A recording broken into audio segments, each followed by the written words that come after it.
All right, let's talk about something that a lot of us will do at some point. Go into a partnership.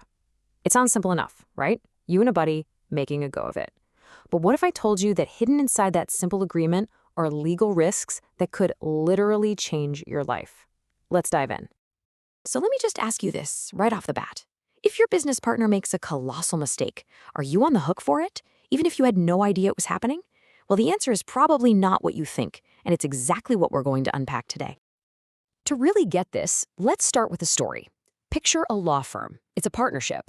Now, one of the partners gives some investment advice to a client, and the advice, it's just terrible. So bad that it's legally considered negligent. And because of it, the client loses an absolute fortune. And here's the kicker. It wasn't just the one lawyer who gave the bad advice who was held responsible. Nope. The entire firm, every single partner, was legally liable for all of the client's losses. And listen, this isn't just some made-up story to scare you. It's a real case, Polkinghorne versus Holland. Which brings up a massive question, right? How on earth can one person's screw-up have such devastating consequences for everybody else? How does that work legally?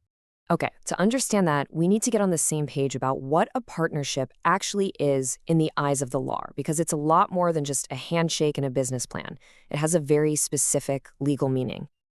If you crack open the law books, like the Partnership Act from way back in 1892, it defines a partnership as the relation which subsists between persons carrying on a business in common with a view of profit. On the surface, that sounds pretty straightforward, doesn't it? You're in business together, you're trying to make some money. Simple. And for most people, this is where they stop thinking about it. They see that phrase with a view of profit, they know they're sharing profits, and they think, yep, that's us, we're a partnership. But what if I told you that sharing the profits isn't actually the real test? Yeah, that's right. The law goes a lot deeper. There's this core principle that really defines a partnership, and once you understand it, everything changes. It's a little concept called mutual agency. This really lays it out. On the left, that's the common assumption. We share profits, so we're partners. But on the right, that's the legal reality. The real test is whether you're acting for each other. Are you agents for one another in the business? That's the game changer.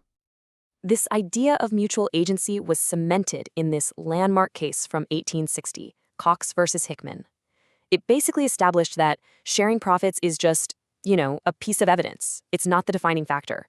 The real fundamental question is, are you carrying on this business for each other? So what the heck is mutual agency? Well, it's actually pretty simple, but it's incredibly powerful.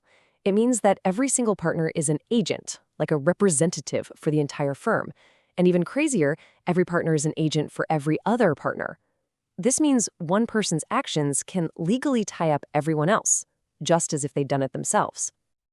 Okay, now that we've got this idea of mutual agency in our heads, let's go back to that story about the law firm. Because now we can finally understand how one partner's bad advice could bring the whole house down. It's like a domino effect. Check this out. Step 1, a partner does something wrong. Step 2, and this is the crucial part, they did it while doing the normal, everyday stuff for the firm's business. Step 3, because of mutual agency, bam, the whole firm is legally on the hook.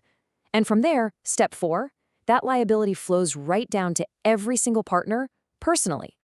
And that is exactly why the firm in our story was liable. The court basically said, look, giving this kind of financial advice was part of the ordinary course of business for this particular law firm. And because of that, that one partner was acting as an agent for the firm, and his screw-up legally became the entire firm's screw-up. So that brings us to the scary question. What's the limit on that liability? How much of your own money could you lose? Well, there isn't one. It is absolutely unlimited. We're talking about your house, your savings, your car, everything you own. It is all on the line. So after all that, what's the big takeaway here? It's that choosing who you go into business with is not just a business decision. It is a massive legal and financial choice that can have profound personal consequences. It really all boils down to this one simple but incredibly important piece of advice. Choose your partners carefully. You're trusting them with so much more than your business. You're trusting them with your personal financial security. Remember, Their mistakes can legally become your mistakes. And I'll leave you with this final thought to chew on. When you get into a partnership, you're agreeing to be an agent for them. But you have to ask yourself this question: who are they an agent for? Are they acting for the good of the business, or are they just acting for themselves? It's something to think about.